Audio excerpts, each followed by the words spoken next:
We have 1, 2, 3. So we've already put over here supply and demand together on the same graph, right? Kind of looks like that together. That's going to be our base graph. We're going to add our third line here. Okay, so let's start with our first one right here and get our normal one, which is this one right here. That is my AS. Okay, and what this represents, this shows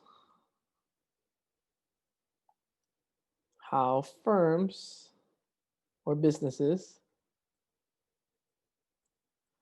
are responsive to a change in price level.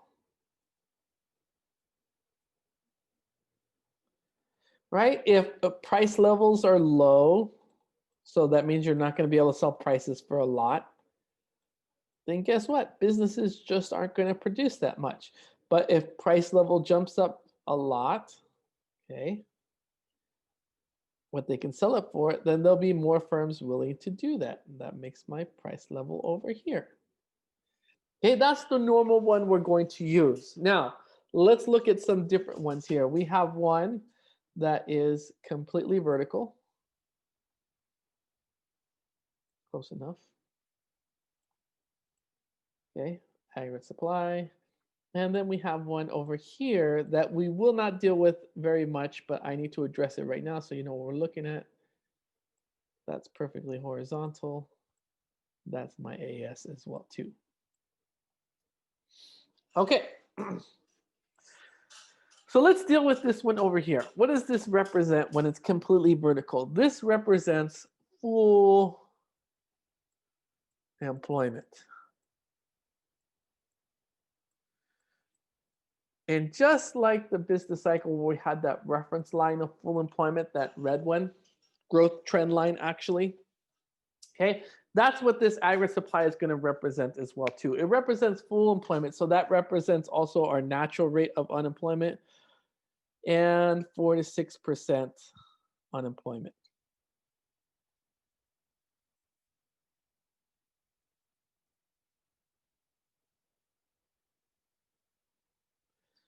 Okay, so what we call this is we call this our LRAS. So that's going to be our third line that we're actually going to add to everything. And the reason is this represents full employment. Okay, everything beyond this, we're not, it just becomes nominal.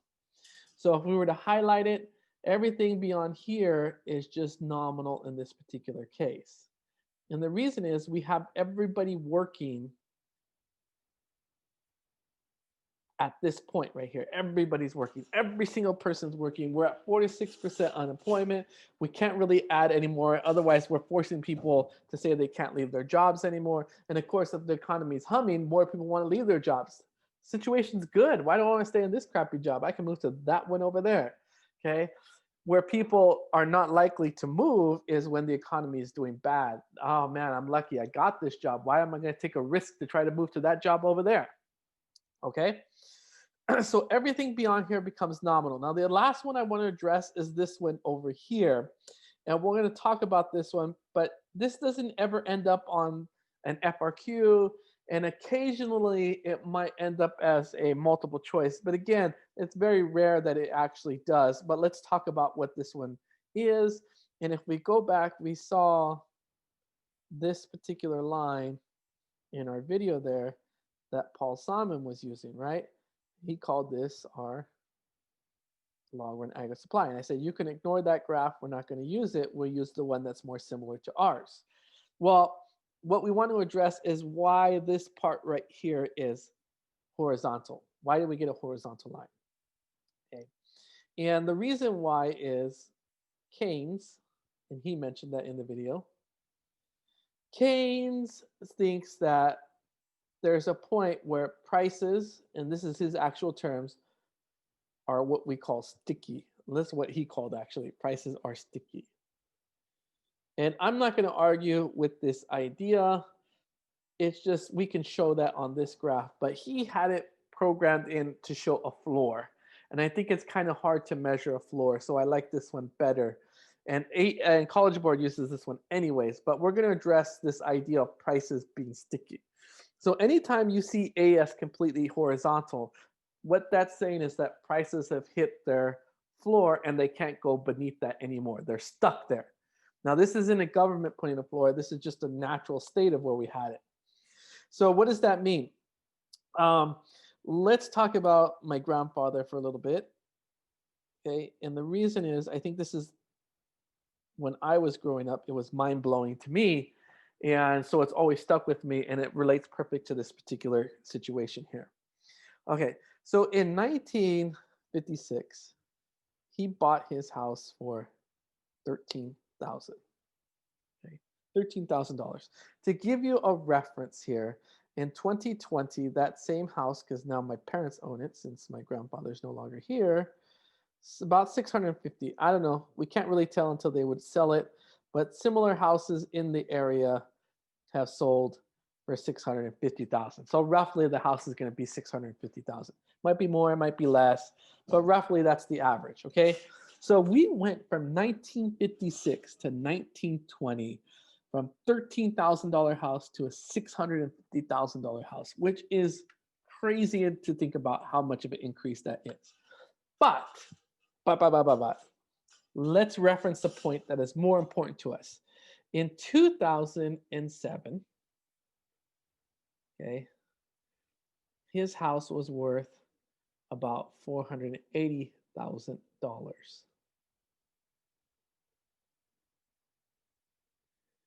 And when you fast forward to 2009,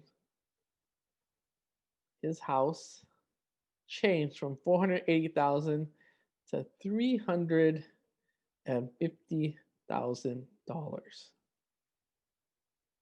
Why? We had the huge recession right there in 2008. Everything plummeted.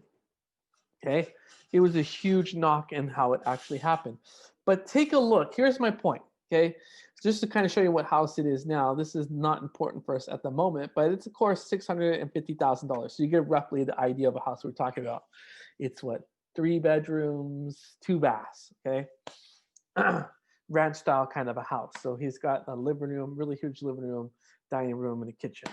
Nothing too fancy. 650,000 over here in Hacienda Heights, over by Wilson High School. Okay. But what was important was in 2007, if you sold it at that point, it was its actual highest value of the house had ever been, 480,000. Then there's 2 years later, the house had lost $130,000 in value. It went from 480. Luckily, he might have been lucky if he got it for 350. Okay. But here's my point. As bad as 2008 was to 2009, this price is never going to go back to 13,000. Okay? He basically lost 1/4 of the value of his house from 2007 to 2009. Yet, it's never going to go back to 13,000. It's just not possible. It's not possible. It's not going to happen. And there's several reasons why. One, there's very few people who lived in the same house from 1956 all the way up to 2009. But let's say I bought it in 2003, right? And I paid, I don't know, let's just say $380,000 I paid for the house. Okay. And that same house, so I bought that in 2000, let's say 5. And then 2009, that house is only worth 350,000. I'm not going to sell it if I don't have to. Why am I going to take a $30,000 loss? And if I really have to at that price, I might try to get 360 from it, trying to get as much as I can, even if I'm going to take a loss. But there becomes a limit because if I'm a new buyer, I don't want to sell it for really less than I paid for it, right? 3,000 is pretty much my floor of what I'm willing to sell for. I'm going to list it for 390 and try and get close to that 380 to make any money I can. But notice it's only really worth 350. So I'm just better off holding on to it if I can't get the 380 assuming I can afford everything, I'm not getting kicked out of the house, then to turn around and sell it, I'll weather out the storm. Okay, and it's a good deal because fast forward 10 years later, and you've added another 200,000 to the value of the house. But here's my point: there becomes a point where prices are sticky. Yes, prices will fluctuate if they look like this. Okay, so it goes like this, and then maybe you drop, and then like this, drop, like that. Okay, but here's what it looks like if you put a growth trend line to that, just right in the middle of all the values, right? Take a look at how it's increasing over time. Is there drops? Yeah, that's a huge drop. And then we went back up, we dropped again, we go up, we drop, up, drop, up, drop, up, drop overall. But overall, the course of housing value is always increasing. And that was Keynes' idea. The big takeaway is this: there's going to be a point where prices get sticky. And that's why he drew it perfectly horizontal and said, it's at this level, everything becomes sticky. Now, I have never seen this, okay? It happened one time, yes, in the Great Depression, and you can see where everything just dropped. You can increase demand all you want to, but right, supply is not moving at that particular point. It's stuck, okay? Businesses are too scared to hire anybody. That's what it's saying. Even if I increase aggregate demand, businesses aren't going to produce anymore in that particular level because they're too scared to actually do it, okay? But normally what we're going to do now is we're going to take these two, this one right here, and this one, and we're going to combine it together. So our graph from now on will look like this.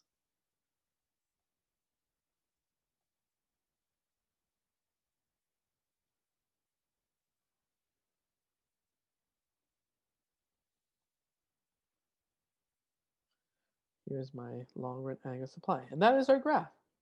Think of it as a snowflake. That's what everyone talked about.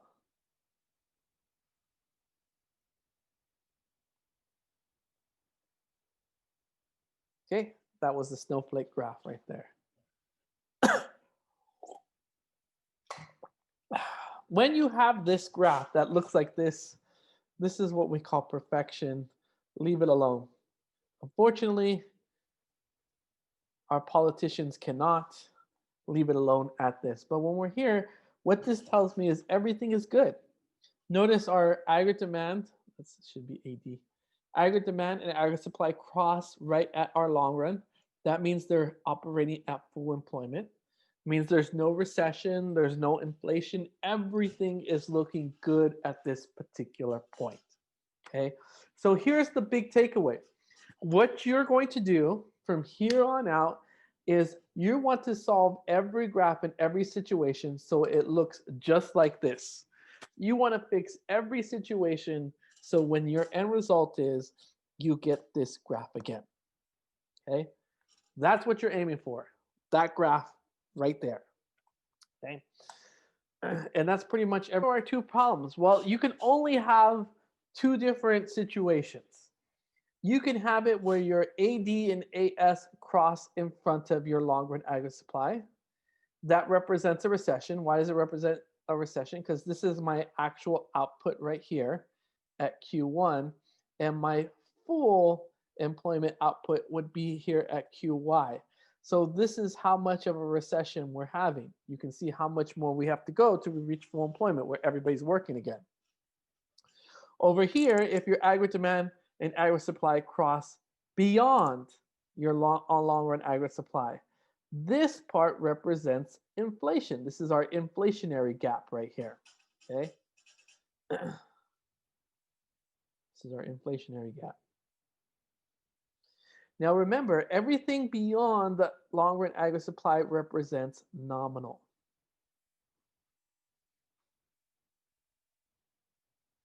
Okay, and sometimes they get tricky.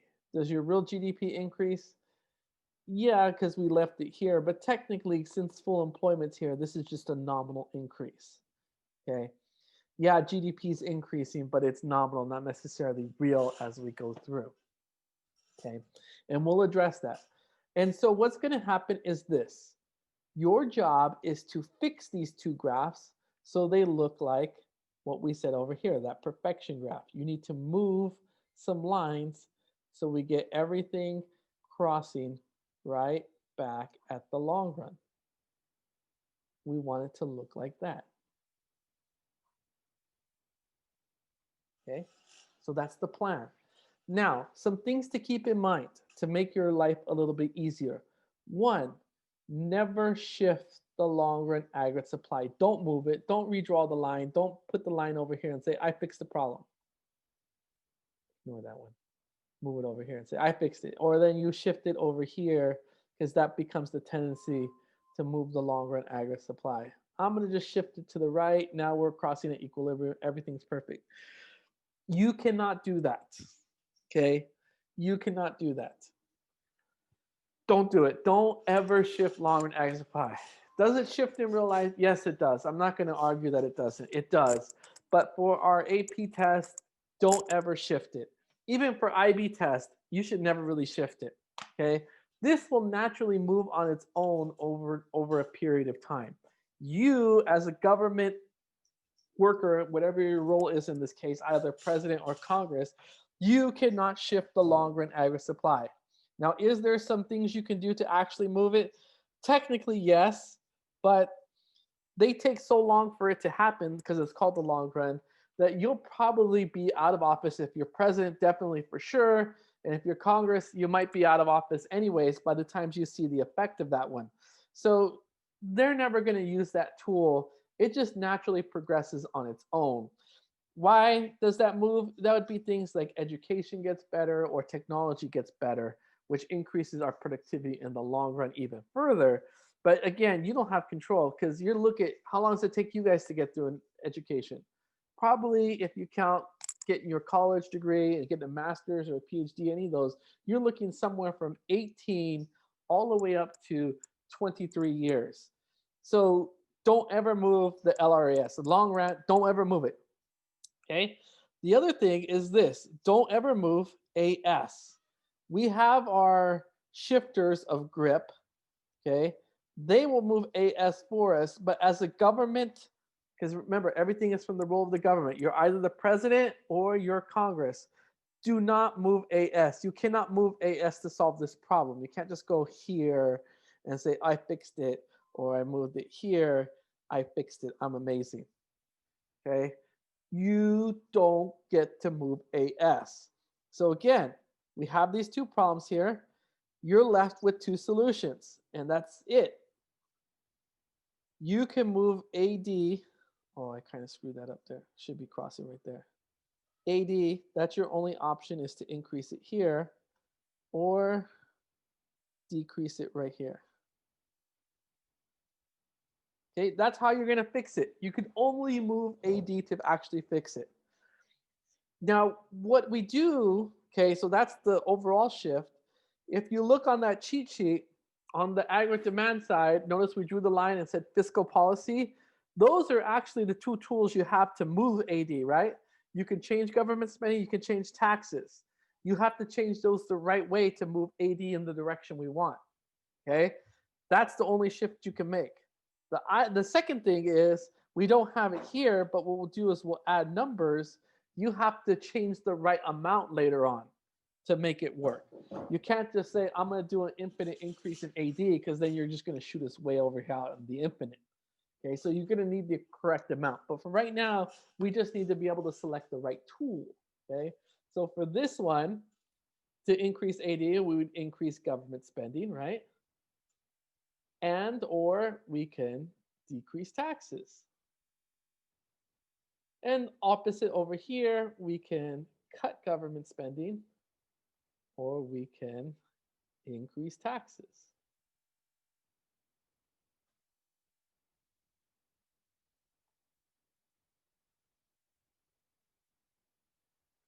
Okay? And that is all you're going to be doing. When we get to the Fed, we'll add 3 more tools that the Fed can actually do, but they can only move AD as well. So you're never going to move AS. You're never going to move the LRAS.